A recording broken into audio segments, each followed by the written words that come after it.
There are certain things about this world that I cannot know about and do nothing about.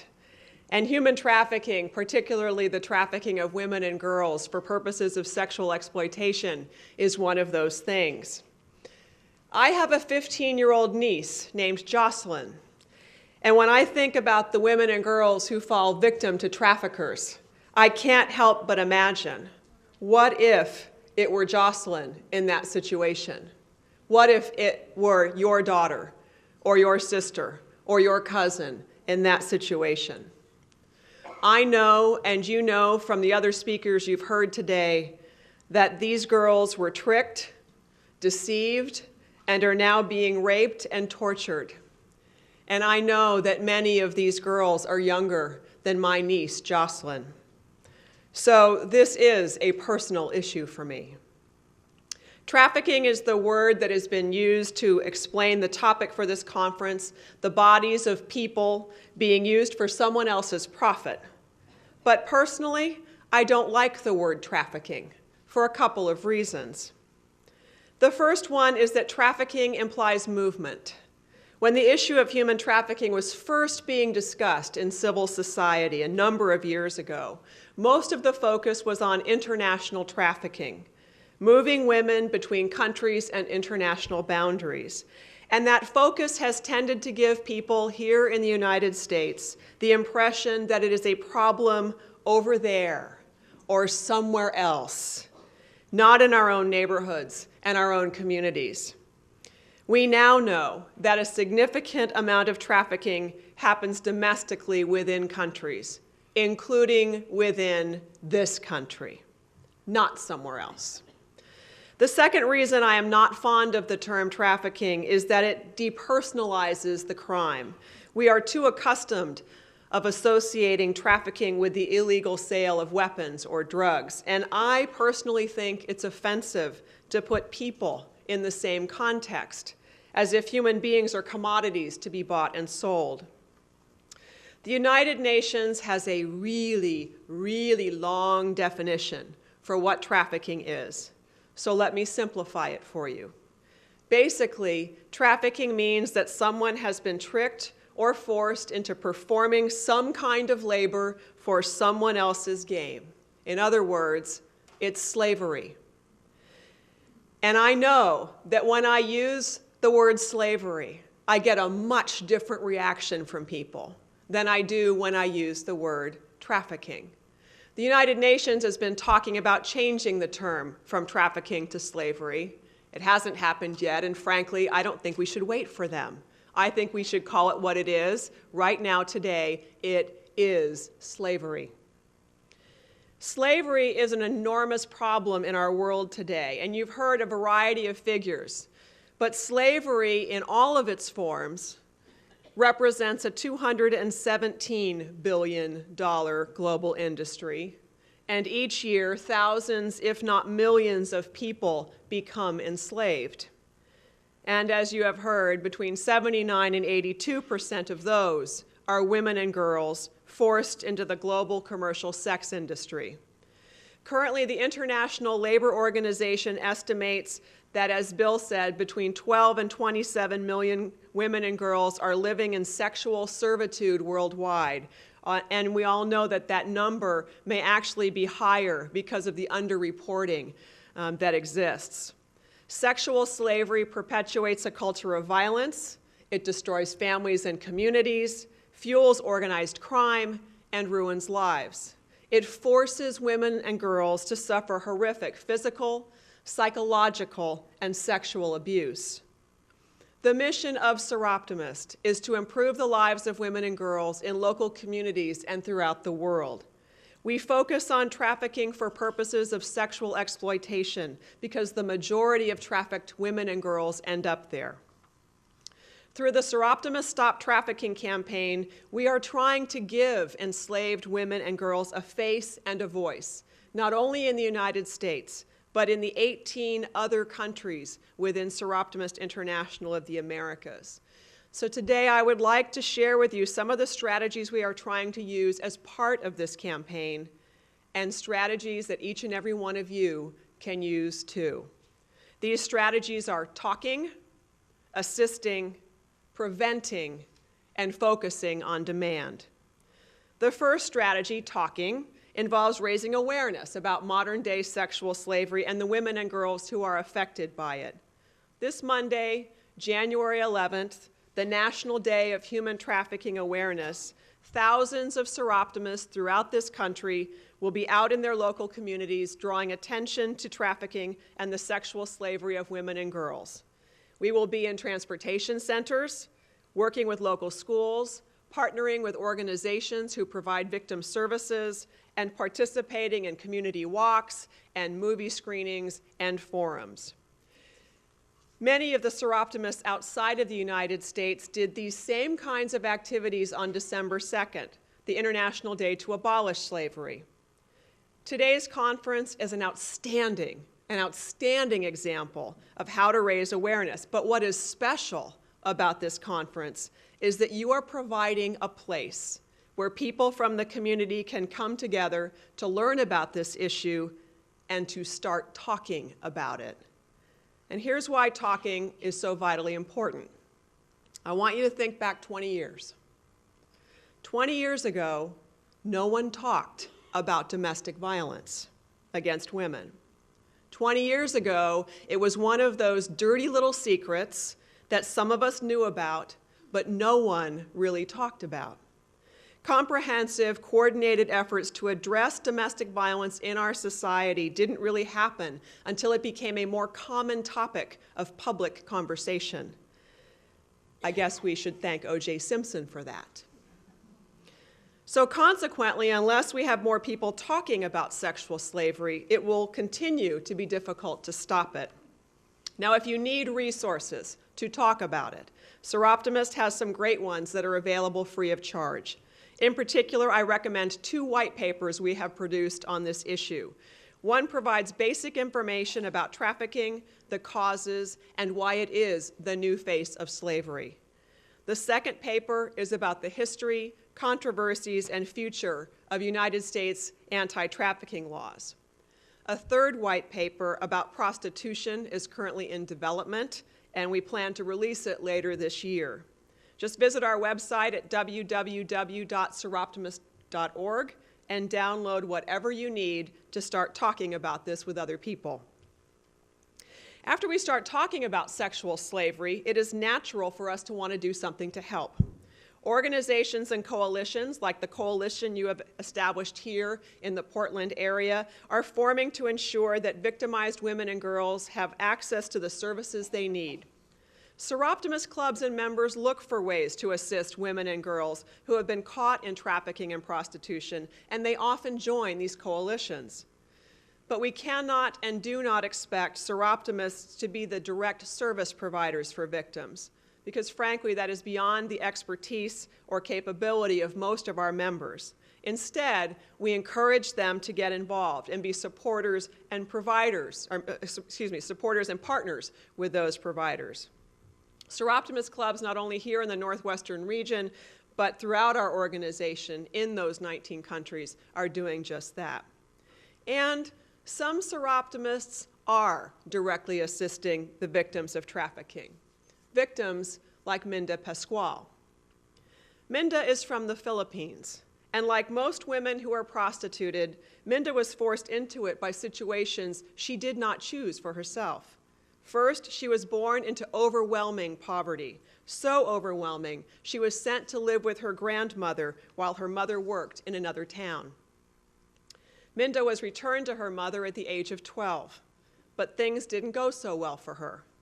She was treated like a slave, was not allowed to continue going to school anymore, and she was raped by her mother's live-in partner. I reported the incident to the police, Minda said, but the case was never prosecuted because my mother chose to defend her partner. Minda ran away from home and ultimately got a job doing factory work, but she struggled to support herself. In the course of looking for better paying work, she was introduced to a recruiter who convinced her that a job as a sales lady was waiting for her in a nearby city. When Minda arrived in that city, however, she was brought to a strip club to become a dancer. The manager of the club locked Minda in a house where she was forced to take drugs and to perform sex. They kept her drugged so that she would not resist the men sent to her throughout the day. Over the course of several years, Minda had 3 children. The fathers were all foreigners who Minda met while still in prostitution. And as so often happens with prostitutes who become pregnant, these fathers abandoned their children and they abandoned Minda. So she remained a prostitute for years because she didn't believe there were other viable ways to earn enough money to support her family. But she didn't want her children growing up with a mother in prostitution, and she wanted to restore her reputation. So she did decide to leave, enrolling in a tailoring course through an adult education program.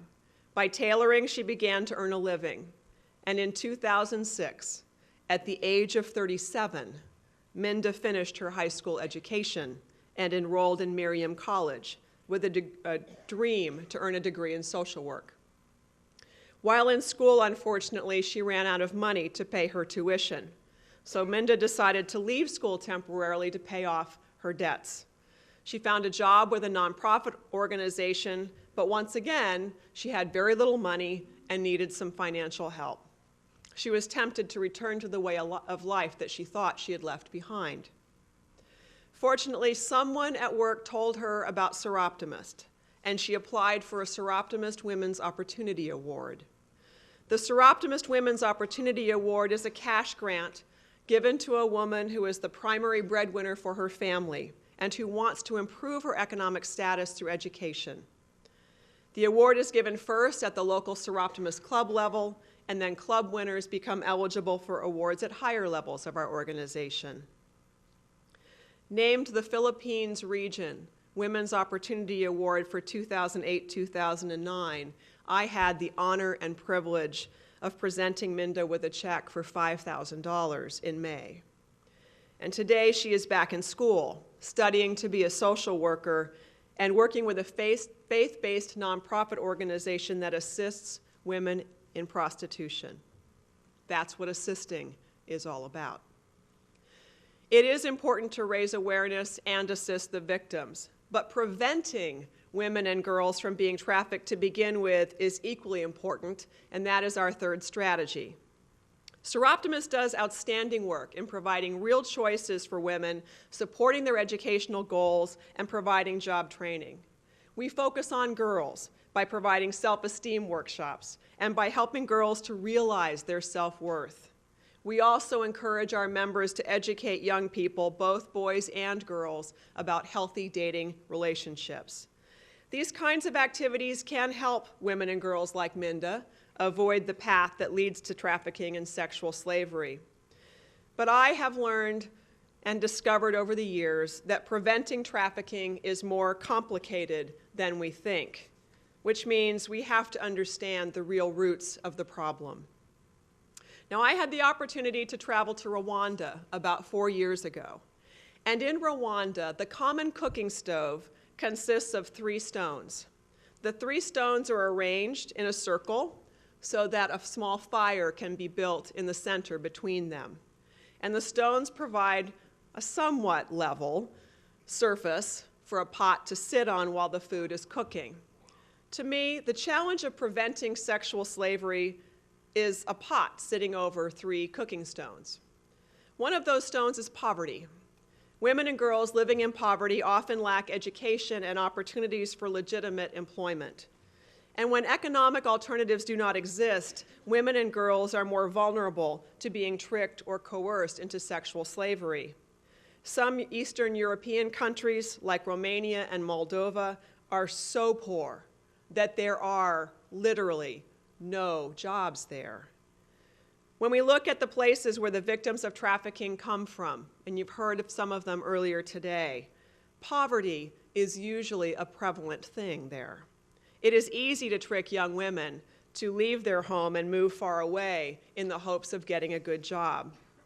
For many women in poverty, allowing themselves to be sexually exploited is an act of desperation. It is a last resort, and one researcher has even called it survival sex.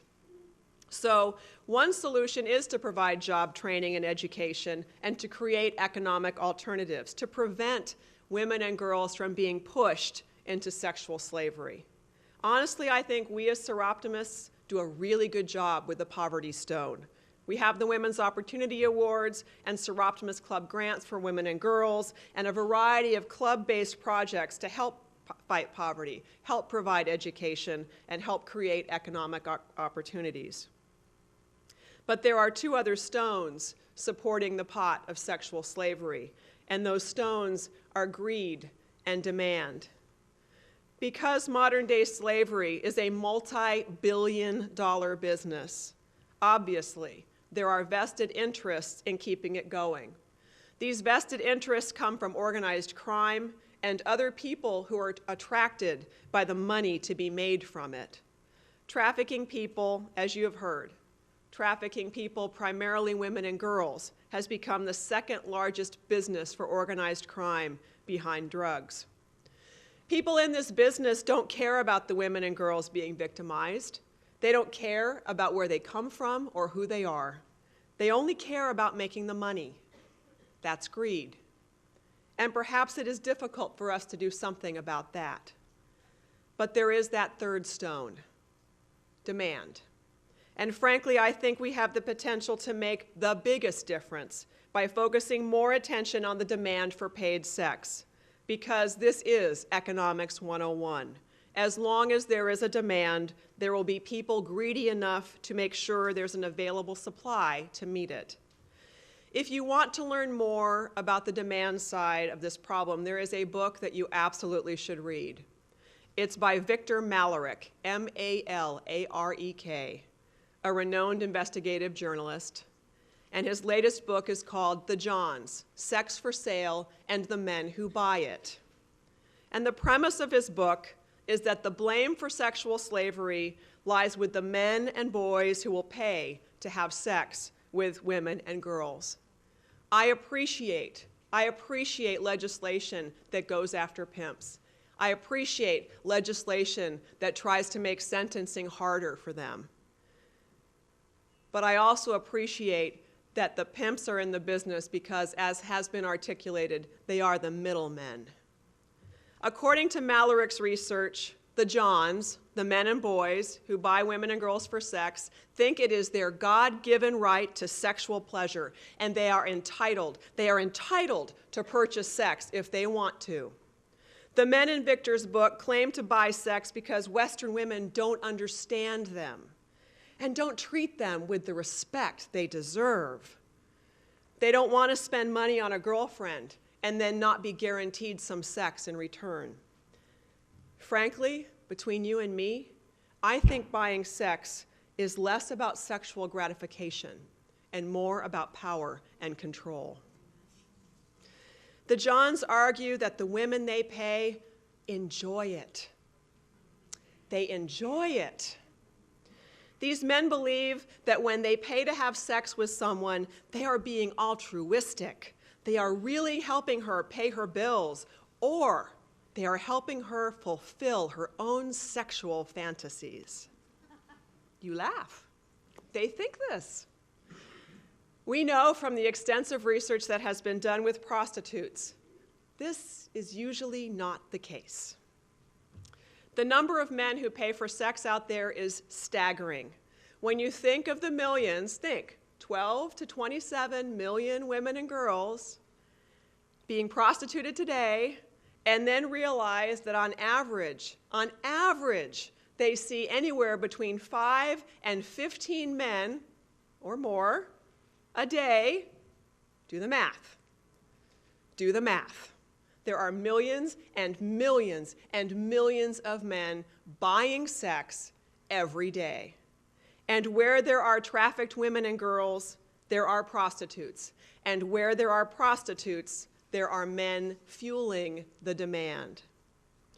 Just like the women being prostituted are daughters and sisters and mothers, the Johns paying to have sex with them are husbands and sons, brothers and fathers. And while it is less painful for us to think of them as sleazy, disgusting creeps we don't know.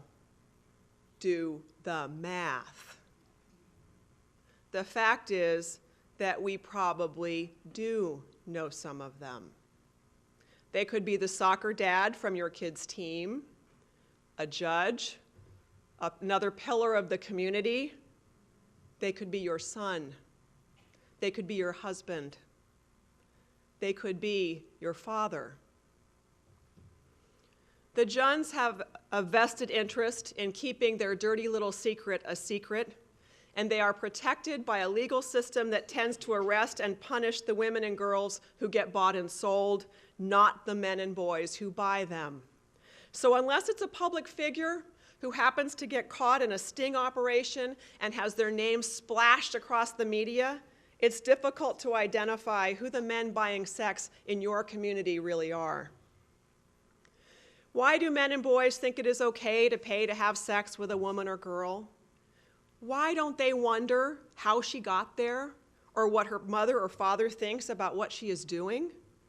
Well, part of it is the way men and boys are socialized to think about women and girls. In many cultures around the world, including our own, men and boys are socialized to believe that women and girls are less important, that we have less value.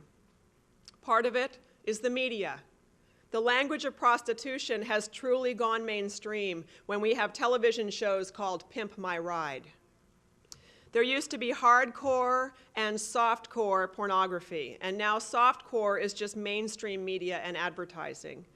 Even the racier programming on cable television is soft by comparison to the gonzo pornography readily available through the internet. So let me talk about the internet for just a second. The communications and information tool that we all love to use has become the primary access point for pornography.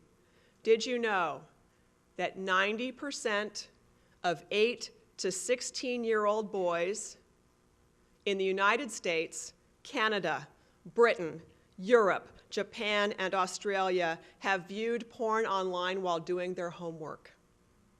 90%. 80% of 15 to 17-year-old boys in those same countries and regions have had multiple hardcore porn exposures through the internet. 80%. Some people think there's no relationship between pornography, prostitution, and demand. But a study reported in Mallory's book found that 80% of prostitutes say the Johns show them porn to illustrate what they want. And sadly, the prevailing opinion of most people remains that prostitution is a profession women choose to be in. So frequently, we talk about trafficked women and separate them from those who are prostitutes by choice. Why do we do that? Why can't we just admit as a society that prostitutes are the victims of crimes as well, and that prostitution is one of the most harmful forms of violence that exists against women today? If you believe that prostitution is a choice, that women make a choice to be a prostitute, here's something you should know. A study on demand conducted by Shared Hope found that here in the United States, the average age of entry into prostitution or the commercial sex industry is 11 to 14 years old. So let's be honest here.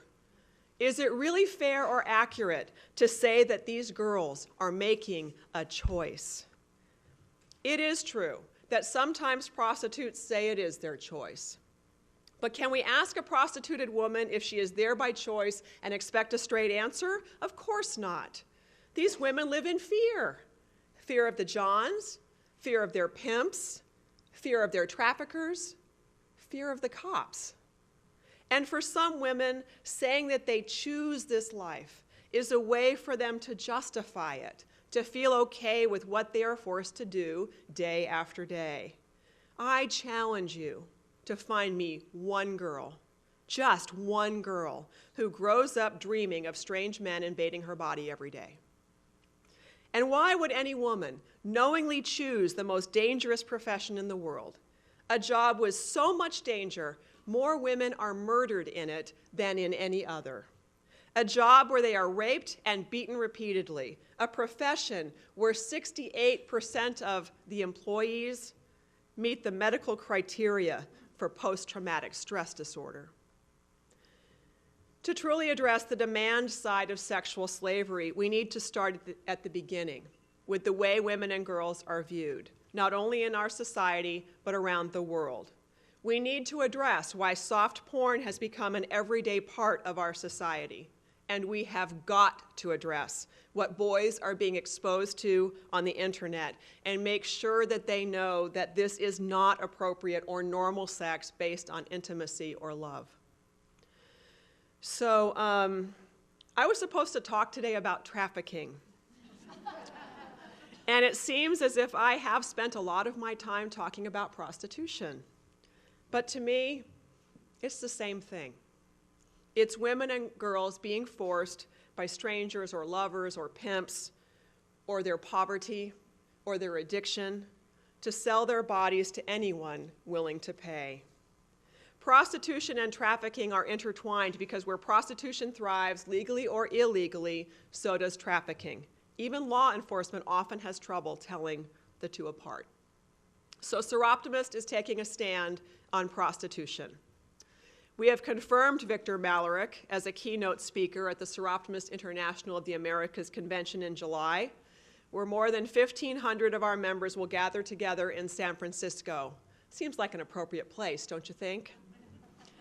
And in addition to hearing Victor, Seroptimists and their clubs at this convention will be asked to approve a resolution on prostituted women and girls. The proposed resolution supports laws and programs that assist the victims of prostitution and do not treat them as criminals. It encourages education, including workshops with former prostitutes for the purchasers of sex. It opposes efforts to legalize prostitution or to treat it as a legitimate profession. And it encourages our members to have frank and open discussions about prostitution and the effect it has on women, girls, and relationships with the men and boys in our lives.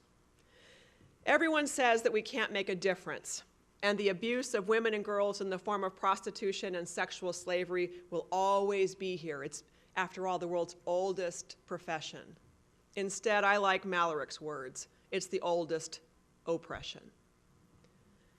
But there is one place that has made progress, and what has happened in this place gives me hope. In 1999, Sweden passed a law that criminalized the buying of sex, and only the buying of sex.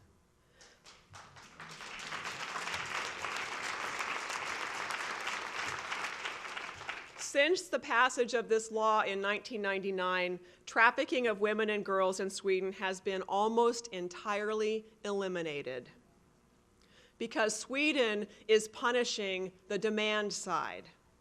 Those who are punished are those who do the purchasing. The women who are caught selling sex are offered programs, health care, education, job training, and the other things they need to get off the streets. Sweden's approach has been very successful. Within 4 years of the passage of the law, the number of women involved in the sex trade in Sweden was cut in half. The number of trafficked women in this country is now estimated at only 500. Not 500,000, 500. That's a tiny number when compared with the number of trafficked women in much smaller countries like Norway and Denmark.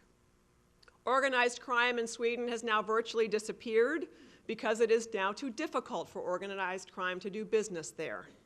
And as a result of this law, men have stopped looking for paid sex. Because the law punishes them, exposes who they are, the law has made the Johns the pariahs.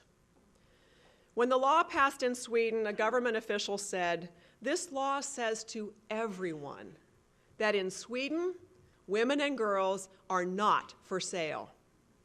It's my opinion that this should be the law and the culture in every country of our world. Talking, assisting, preventing, and focusing on demand with better legislation and enforcement. Each of these strategies provides an opportunity for anyone to get involved. You don't have to be a seroptimist. There are lots of other organizations and individuals who are on the same path as we are. And hopefully, that's a path to end modern-day slavery and the sexual servitude of women and girls. So I hope this has been helpful in providing some ideas about what we as individuals and as communities coming together can do to stop this crime. And we must stop this crime.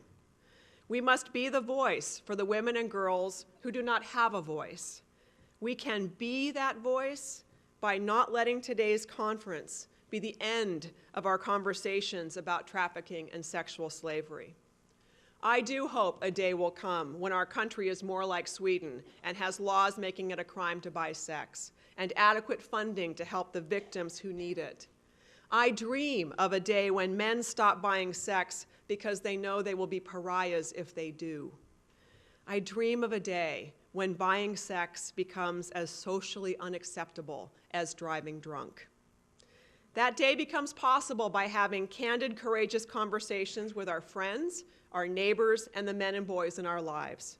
By talking about this, we will bring this dirty little secret out into the light.